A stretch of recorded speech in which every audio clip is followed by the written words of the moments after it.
You don't feel a virus enter your body. That's the whole design of it. No alarm, no pain, no warning label, just a quiet handshake between something small and something it wants to live inside of. And your bank account has one right now, not the kind that shows up on an antivirus scan. The kind that shows up as $8.99, then $12.99, then $14.99, sitting so still in your statement that your eyes slide right past it every single month for years. Here's the part nobody says out loud. It's not the charge that's dangerous. It's what the charge is quietly feeding on. Every dollar that leaves your account on autopilot is a dollar that will never get the chance to multiply. Not shrink, multiply. Money left alone in a retirement account doesn't just sit there, it reproduces slowly, invisibly, the same way a healthy cell divides and strengthens the body around it. A subscription doesn't steal that dollar, it sterilizes it. It removes the one thing that dollar was capable of becoming. Think about how an actual infection behaves. It doesn't crash through the door. It waits for an opening a moment your guard is down, and it settles in somewhere too small to notice. A free trial, a forgotten renewal. A just for this month streaming app you signed up for during a boring Tuesday 2 years ago. That's the incubation period. No symptoms yet, just a small foreign presence, replicating quietly, waiting for the conditions to stay exactly as comfortable as they already are. And here's where it gets uncomfortable. A body under a low-grade, unnoticed infection doesn't collapse, it just underperforms. It runs a little hotter, a little more tired, a little less capable of fighting off the next thing that comes along. That's what a subscription-heavy financial life looks like from the inside. Nothing dramatic happens.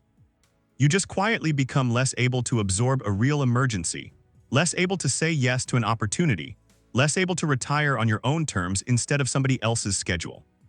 The average household is carrying more of these than they think, closer to $200 a month once you count every app, every box, every premium tier nobody remembers agreeing to. That number alone doesn't sound dangerous. $200 doesn't sound like anything. But a virus was never dangerous because of its size. It was dangerous because of what it does over time, unchecked, inside a system that keeps feeding it without noticing. So let's actually run the math your bank statement will never run for you. Take that same $200 a month, and instead of feeding it to a dozen small subscriptions, you let it sit inside a retirement account earning a modest 7% average return. In 10 years, that's not $24,000. It's closer to $35,000 because compounding doesn't add, it multiplies against itself, the earnings on your earnings quietly stacking up in the background while you sleep. Give it 20 years and the number isn't $48,000. It's somewhere north of $100,000. That's not a coupon you missed. That's a house down payment. That's 2 extra years of freedom at the end of your working life gone, not because you spent it, because you let it stay infected instead of letting it heal. Now stretch that timeline out even further, because this is where the infection stops looking small and starts looking structural. 30 years, a full working career, at that same $200 a month, compounding quietly at 7%, doesn't land anywhere near $72,000. It crosses into the mid-$200,000s.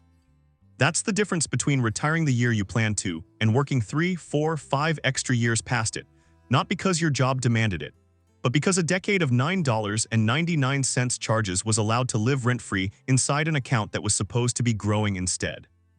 And this is where most financial advice gets it backwards. It tells you to attack the symptom, cut the coffee, skip the vacation, punish yourself into discipline. But you don't cure an infection by starving the whole body. You cure it by identifying exactly what shouldn't be there and removing it with precision. The goal was never austerity. The goal is a system clean enough that the money you already have is finally free to do what money is supposed to do, grow quietly on your side for once. Here's the uncomfortable truth about why this particular infection spreads so well. It was built to be invisible. Every renewal is designed to require 0 decisions from you. No confirmation, no reminder, no moment where you're asked, do you still want this? The absence of friction isn't an accident, it's the entire business model. A subscription doesn't need to convince you every month. It only needed to convince you once, and then your own forgetfulness does the rest of the work for it quietly on a loop, for as long as you let it.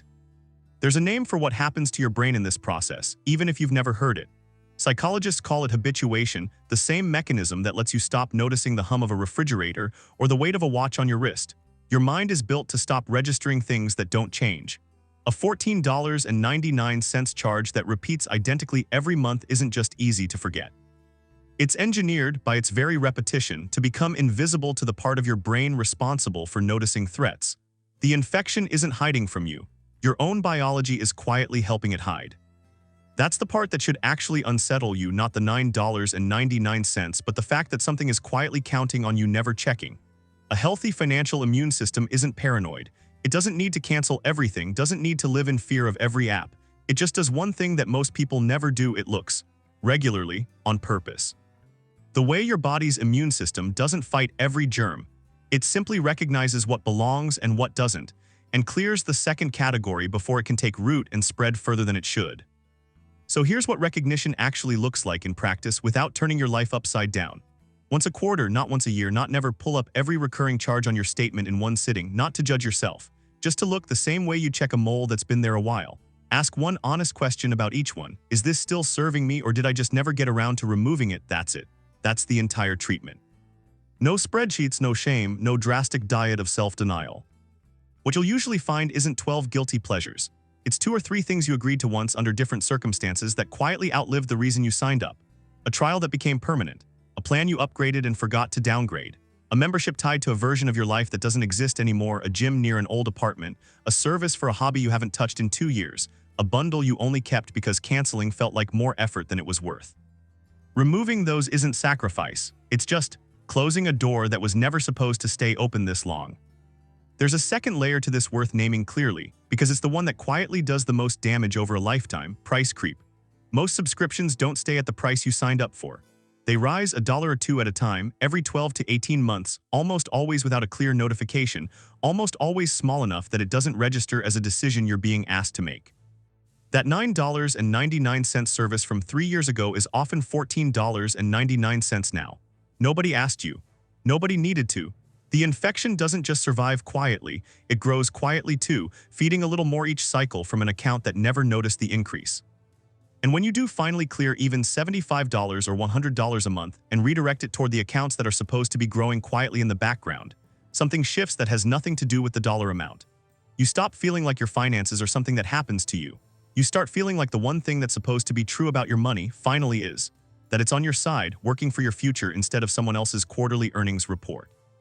There's a specific kind of calm that comes from knowing exactly where every dollar leaving your account is going and why. That calm is worth more than any single subscription ever could be.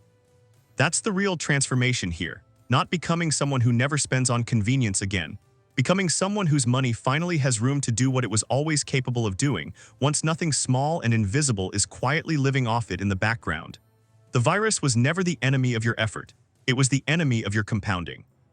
And compounding, once it's actually free to work, doesn't need 20 years of heroics from you. It just needs to be left alone, undrained, for long enough to become the number your future self will actually thank you for, decades from now, without ever knowing exactly which quiet afternoon it started with. The infection was never loud. The recovery doesn't need to be either. It just needs to start with one quiet look at what's actually been living in your statement this month, before it renews itself again without asking, and before another year quietly compounds against you instead of for you.